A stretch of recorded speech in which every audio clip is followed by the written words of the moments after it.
I'm Scott Smith. I'm the author of a book called Fixing America, subtitled The Financial Freedom Plan. I'm doing a series of videos on the Financial Freedom Plan and how it would transform our standard of living in America for people of all economic classes.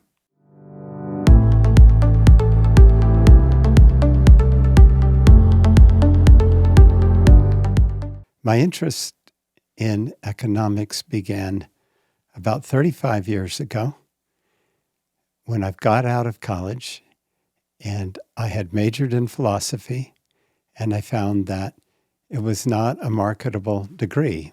I was not able to get any jobs with it, and I self-taught myself how to broker commercial real estate loans, and I became a commercial real estate lender. This was in the late 80s, early 90s. We had an economic crisis back then, and I began to watch the economy and wonder what causes these different events. I was suddenly unable to earn a living because there were no lenders for commercial real estate anymore. So I got the idea that I could pool all of these loans and maybe go to Wall Street, do a bond offering. And indeed, that's what I did. It took 3.5 years of visiting Wall Street, convincing investment bankers that that could be done.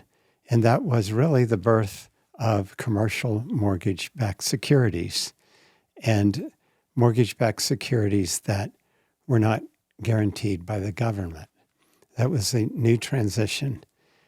And I worked for a long time with rating agencies and investment bankers, feeling very much an outsider. I hadn't studied finance or economics or business while I was in college. I didn't go to the college these guys did. And so it was a challenging time. But what it did is it taught me to think outside the box and also to aim high. That really, if you're thinking outside the box, you can probably contribute in almost any new field as long as you don't think like the rest of the herd. So that began a new interest in economics. And over the next 10 years, I was a lender, loaned out many billions of dollars. And none of that was mine. It was all through mortgage-backed securities. And it got me thinking about banking differently because I was a bona fide bank, but I had no deposits. That figures in really critically into the Financial Freedom Plan. What I noticed going to Wall Street and flying back to Boulder, Colorado, where I lived, was that it appeared as if there were two very different economies in operation in our nation. And I began to think of the material economy as the production and the consumption of all the goods and services that we use. That was the source of our nation's wealth. If you read Adam Smith's book on the wealth of nations, that's what he focuses on, is how do you generate that wealth for a nation and its people. On the other side of the coin, my involvement with Wall Street and in the monetary economy had nothing to do with generating the nation's wealth, but it had everything to do with financing the operations that led to the nation's wealth. And I began to see Wall Street as a convenient place for the allocation of wealth, but not the generation of wealth. And in fact, the 90+% of people who are involved in the material economy tend to earn less than the people who are involved in the monetary economy. And I began to see there was a financial operating system in place. Really came about in 1913 when we created the Federal Reserve, and in 1913 when we switched over to income taxes. And those taxes and how lending goes, they go and even dictate the fiscal and monetary policies of our government. And it's a financial operating system, and it's meant to benefit the material economy. But I saw it doing the opposite. I saw it putting the brakes on the material economy. And to give you an example of what I mean, think about it this way. If you're lucky enough to be able to buy a home and you have a mortgage and you pay on that mortgage for 30 years, you end up paying the bank twice as much money as you paid the builder of the home. Let that sink in for a second, because home ownership is not unique in financing. Every single layer of the supply chain, from the mine to the factory to the railroad to the fleet of trucks to fleets of jet airplanes to the retail store, and a supply chain literally can go back 100 layers. Every one of those layers generally involves finance. And the rule of thumb that goes with a home mortgage is the same. So in other words, at each layer of the supply chain, there's the cost of finance. And the cost of finance, the interest component, outstrips the actual material component of the infrastructure. Every layer passes that on. So these accumulate in cost. And the other thing I noticed as an employer, the cost of taxes for myself and for my employees was very high. I mean, you pay property taxes, you pay sales taxes, you pay FICA or Social Security's taxes, you pay income taxes, you pay capital gain taxes, you pay tariffs, customs taxes, all these taxes. So go back to that supply chain.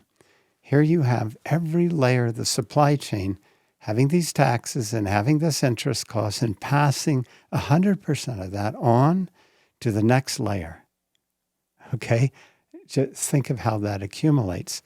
Best I could tell in running some scenarios on this, somewhere between 60 to 80% of the cost of goods, roughly 2/3 of the cost of an apartment, for example, is due to the financial operating system and predominantly taxes and interest.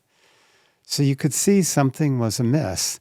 When I would finance apartments, which I finance many apartment buildings, you look at how the balance sheet goes on there and you realize that most of the rent being paid is not going to actually create the apartment or maintain the apartment, but to pay for the financing and the ownership of the apartment. So in other words, if we could change our financial operating system, our cost of living could be substantially lower. And that seemed to me to be where most of our inflation is coming from. Okay, so from a practical point of view, what do you actually do about that?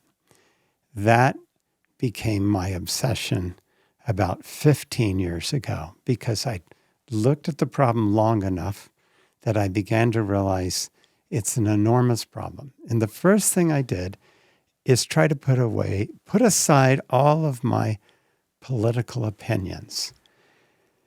By that time in life, I began to realize that we're constantly brainwashed. We're brainwashed by each other.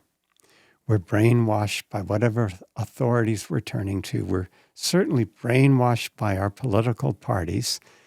And that brainwashing, usually the message being delivered to us is self-serving, other people, not necessarily ourselves. And furthermore, it may have nothing to do with the actual truth. For example, I'd never heard that explanation of inflation from other economists or from either party, right? And I'm thinking that's probably more of the truth. And yet that's not what you're hearing. That's not the messaging.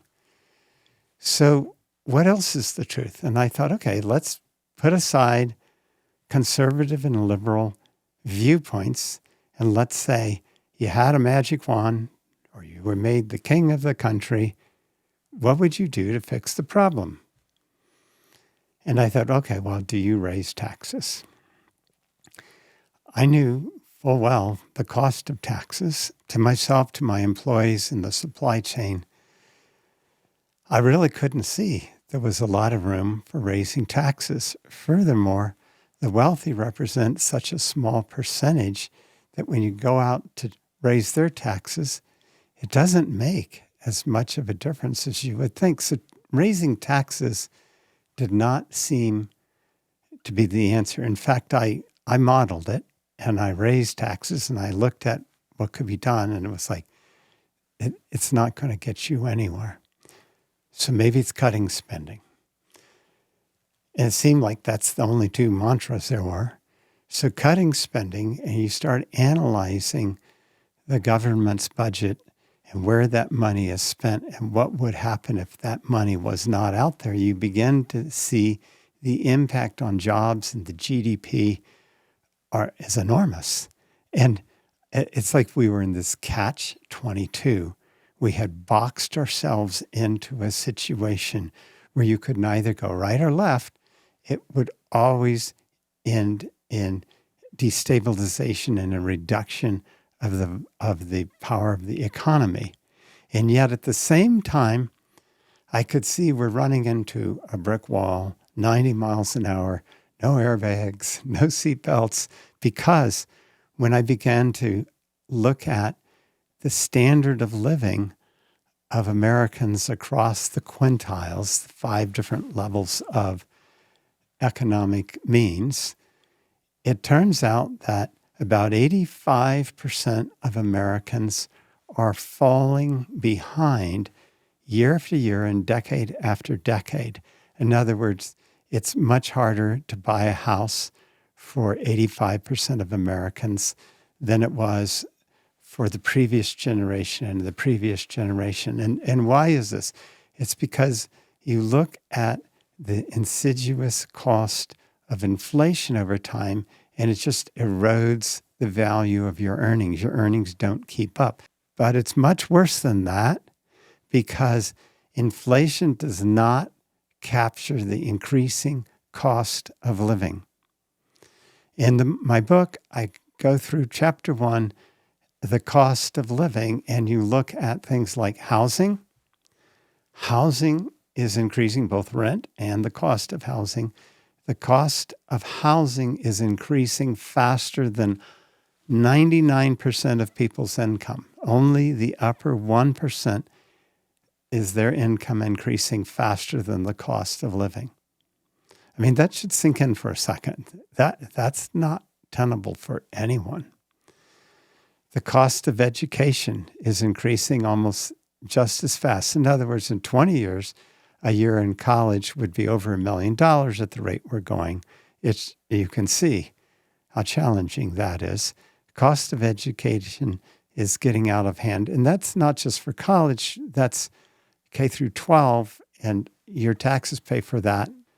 The cost of healthcare is completely untenable. And those 3 things are bigger contributors to the cost of your living than inflation is.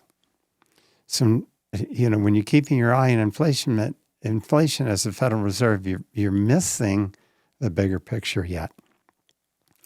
So I could see that our nation was in trouble. We're individually in trouble. The political parties had no solutions whatsoever. They weren't even close to what the truth was. So the problem was, what is the truth and what do you do? Taxes are a problem. Interest is a problem. And yet cutting spending won't work. And the national debt at $38 trillion, which someday you'll watch this video and say, boy, that dated that video, because the national debt could be 50 trillion and not long. But at 38 trillion, it is one of the interest on it is one of the highest cost items in the budget. It's up there near all the social services we have and the military. And it's growing. The percentage of the budget that interest cost is growing. Again, not tenable, not possible to get around. If you go back through history and look at other nations, you see this has happened in the past. And pick France. That's what the French Revolution was about. The rich were getting richer, and everyone else, not just the poor, were getting poorer. And eventually, the masses rose against the rich, killed off the royalty, and started anew. That's inevitable for our country unless we make some sort of a change. So I began exploring, starting with taxes first, okay? And I noticed something very interesting about taxes. And none of us are really old enough to know this unless we go back through history. 1913 is when income taxes were implemented. Before income taxes, 85% of our government's revenue came from alcohol and tobacco taxes. The reason we had to switch to income taxes is because we had the prohibition coming upon us, and you're going to lose a major source of revenue, and income taxes were the thing they put in place. And in fact, in 1913, it was a very good idea. It worked just fine. But then we had World War I, and the cost of government spending started to go through the roof, and suddenly income taxes became more expensive. And guess what? For most of the 100 years plus that we've been paying income taxes, we've been paying income taxes at much higher rates than the last 20 years. In fact, the first big drop in income taxes were with President Kennedy. When he campaigned, taxes were around 91%. That was the upper level for income taxes, and he was proposing going to 50%, and the Republicans screamed bloody murder. Cutting taxes wouldn't be responsible, they said. And so what did happen was they cut them to 70%, and then you see 20 years later, Ronald Reagan parroting the very same words that John Kennedy used, and he cut income taxes down to 28%. The deficit was so high, the next president, George Bush Sr., had to move them back up to 39, and they've always been around there for a while. But that's much lower than 70, where they were 20 years, and it's much lower than the 90s. And so income taxes have become less viable over time because the cost of living has grown so much that we need that income more than ever. And so what's the alternative to income taxes? And I felt that the answer lay in the difference in size between the material economy, that's the production of all the goods and services, and the monetary economy. And I had a clue on that. I didn't have the data yet. I have it now. But my clue was I met these three traders when I would work with all these Wall Street firms. And these three guys had over a 3-week period had traded more securities than the GDP of the world. And I said, how much trading's going on out there? What is the size of the monetary economy? Now, the monetary economy does not just include the stock exchange. In fact, the New York Stock Exchange probably represents around 2% of the flow of money. And the monetary economy represents 99% of the flow of money. The material economy only represents 1% of the flow of money. In other words, the monetary economy, when you actually size it, represents $6,125 trillion a year in trades, the flow of money, 6,125 trillion, whereas our collective income is 25 trillion. And the GDP is around 25 trillion. Go figure. Spending and the size of that is about the same, right? You spend what you make.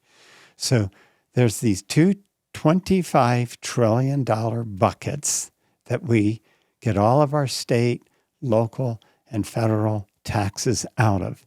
25 trillion. And we run about a $2 trillion deficit because we can't stand to tax ourselves at the rate that would balance the budget. But right next to those buckets of 25 trillion each, there's an ocean of $6,125 trillion. That data is public data. I footnote it in my book. I show you the websites that you can get it from. The Federal Reserve collects a lot of that data, but not all the data. But all the data is collected by huge institutions. And it's accurate data, but it's not known. I've met a lot of politicians. I've talked to a lot of people on Wall Street. I've talked to presidents of the Federal Reserve, and they're astounded at the data, even though it's gathered in the Federal Reserve. The key is this: it's gathered by economists within the Fed that are not gathering economic indicators. They're gathering data for the purposes of keeping the rails robust. The rails are what the money flows over, okay?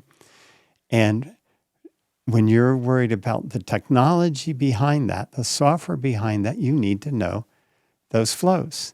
And in fact, the Bank for International Settlements in Basel, Switzerland, which some people call the central bank of central banks, and that's a misnomer, but they're like a trade organization for all the central banks in the world because all the nations in the world have the same issue.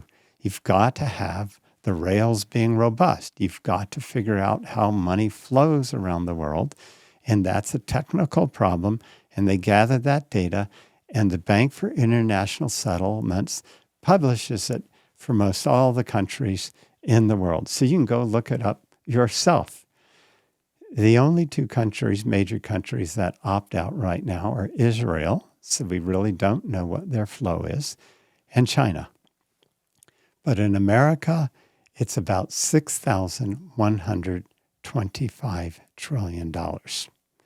What would happen if we imposed a 0.5% fee or tax on the flow of money?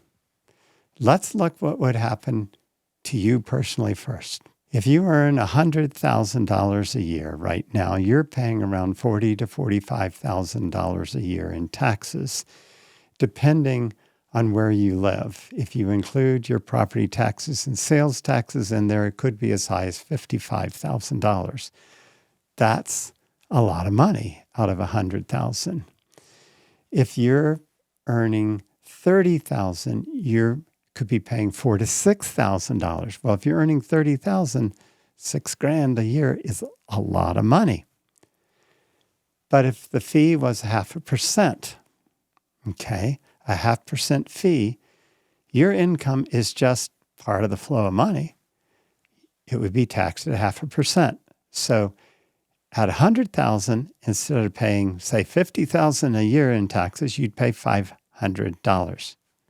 Okay, $100,000, your taxes are $500, and that would cover state, local, everything, federal. In fact, that's your fair share. Because the flow of money is $6,125 trillion. Your fair share is 0.5%.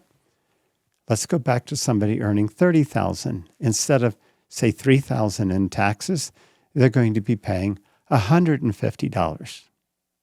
That's their fair share. But what do you get for that 0.5%? So first of all, I've just shown you how you can drop taxes beyond anything anyone's imagined, just based on data. There's There's no partisan politics involved in it. There's no ideology. It's computational fluid dynamics. I think of the economy as flow, fluid dynamics. It's a 0.5% fee. Your taxes go all the way down there, but 0.5% on $6,125 trillion means not only do we not have to pay any of those taxes anymore at the corporate level or the personal level. It means like no property taxes even. And by the way, your phone bill's about 1/3 of its taxes. All these taxes are, you'd save about $1 a gallon on gas. The taxes are everywhere. It's not just your income. So they would all go away. You'd pay that 0.5%. We could pay off the national debt in less than 10 years. There'd be no deficit. There'd be a huge surplus. In fact, if we decided to pay every adult citizen in America $24,000 a year in basic income, free health care, free college, I'm talking about for everyone, rich and poor, and free daycare if you earn 75 grand or less, we would still have 10 trillion a year left over in a surplus. It's called a flow tax. And in the Financial Freedom Plan, it proposes a 0.5% flow tax, basic income, free college, free health care, and now we have this $10 trillion surplus, which we could put towards the sovereign wealth fund, invest that all around the world, let that grow year by year. And by the way, your basic income would quickly be able to grow faster and faster if we did that. But I've only solved one of the major parts of inflation. So first of all, you're not paying taxes. You're getting this basic income. You're not paying health care. You're not having to pay for college. Your disposable income is way, way up already. But there's still one other killer out there, and that's the interest. That interest, if you recall at the beginning of the video, I said if you buy a home and you pay your mortgage for 30 years, you're going to pay twice as much to the bank as you did to the builder. And that's happening throughout our supply chain. That is a major part of the cost of goods throughout the supply chain is interest. There's a funny thing about interest. If you look back into the Christian and Judaic scriptures, interest was banned. If you look at the historical construct of when it was banned, it wasn't brotherly love. It was eroding the value of the shekel. That's what interest does in our country. Erodes the value of the dollar. That's inflation. Same thing. Every world religion, all 5 world religions have banned interest at one time or another. And again, you go back to the historical construct of when that was done. It wasn't brotherly love. It wasn't like this ethical thing. It was this practical thing that it erodes the value of the currency. And it also creates a greater divide between the rich and the poor.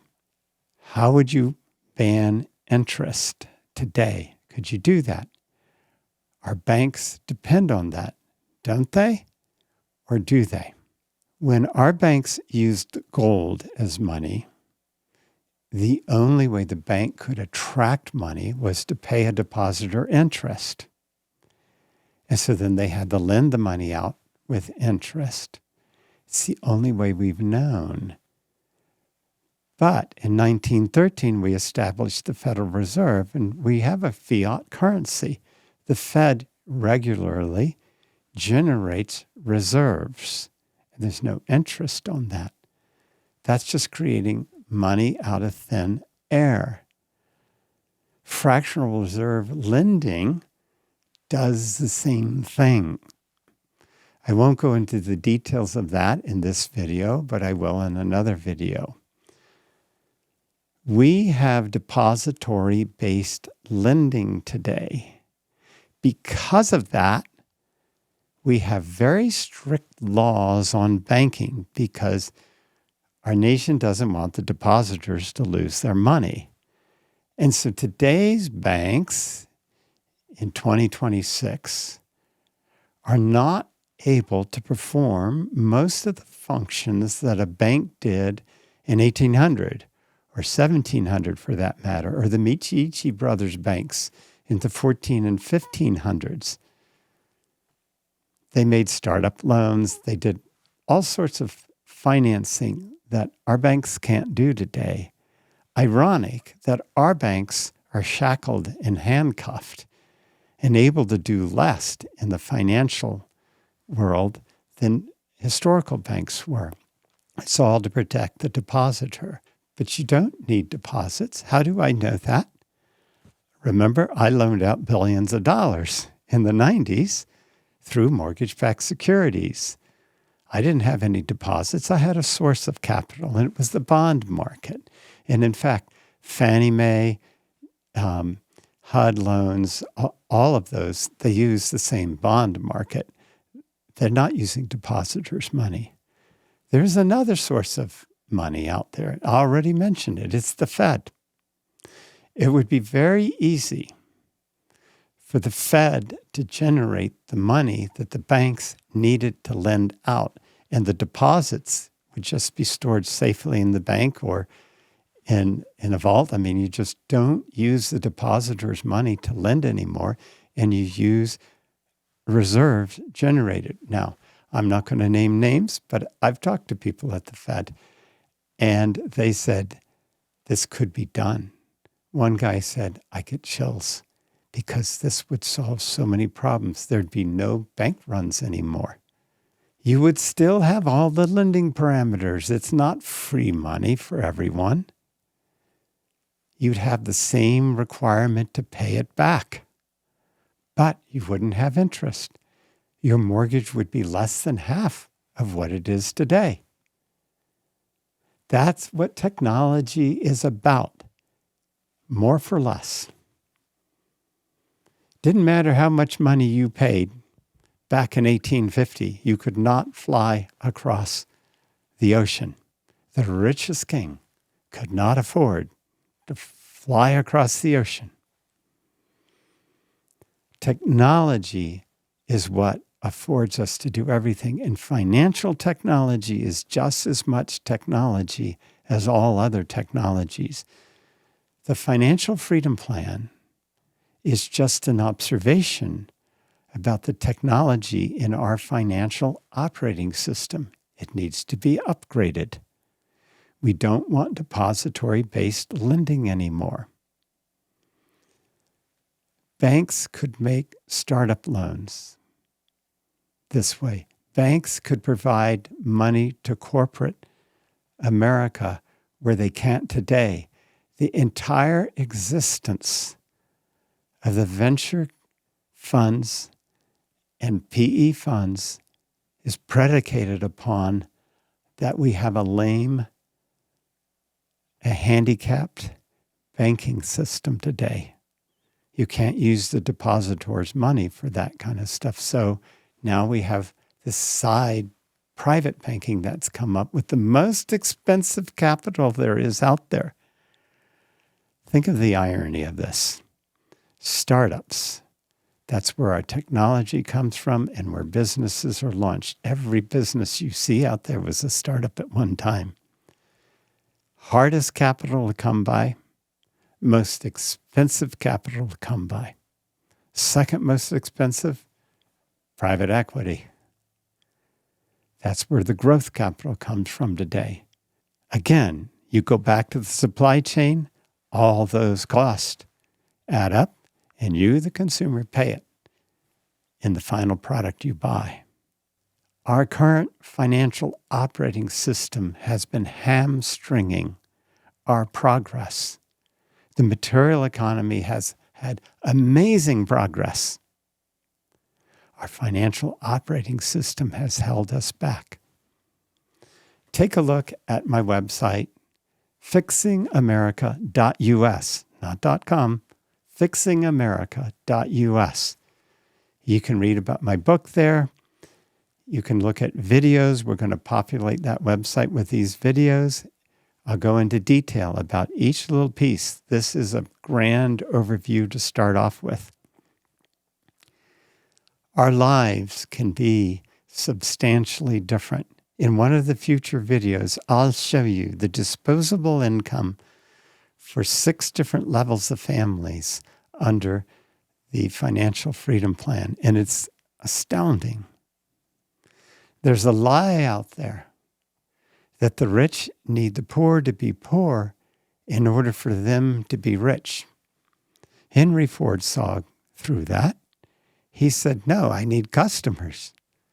Everybody, all businesses need customers. If the financial wherewithal of the citizens were higher, businesses would boom. Think about it this way. What's the number one challenge of businesses? You've always heard this growing up. Not enough customers. It's because our financial operating system is sapping the strength out of the material economy and out of the people that produce the wealth of our nation. And it really doesn't do anyone good. Not only could we have more disposable income, but if you think of a surplus of 10 trillion a year, and you look at going to the moon, going to Mars, new medications, the research and development. In other words, we want to unleash the true power of technology. And guess what? If we start doing that with their surplus spending, there's going to be way more than enough jobs out there. It's a simple problem. It is not a partisan issue whatsoever. It has nothing to do with conspiracies or people holding people back. It has to do with the fact that we have an archaic financial operating system. One we inherited, was kind of thrust upon us. We unwittingly adopted and have continued to use. In just a couple of minutes, on this one video, you can see that can change. As any other social media out there, this gets out there through your strength. Likes, comments, shares, all that. Thank you for listening, and let's get behind this, and let's transform our nation. Thank you.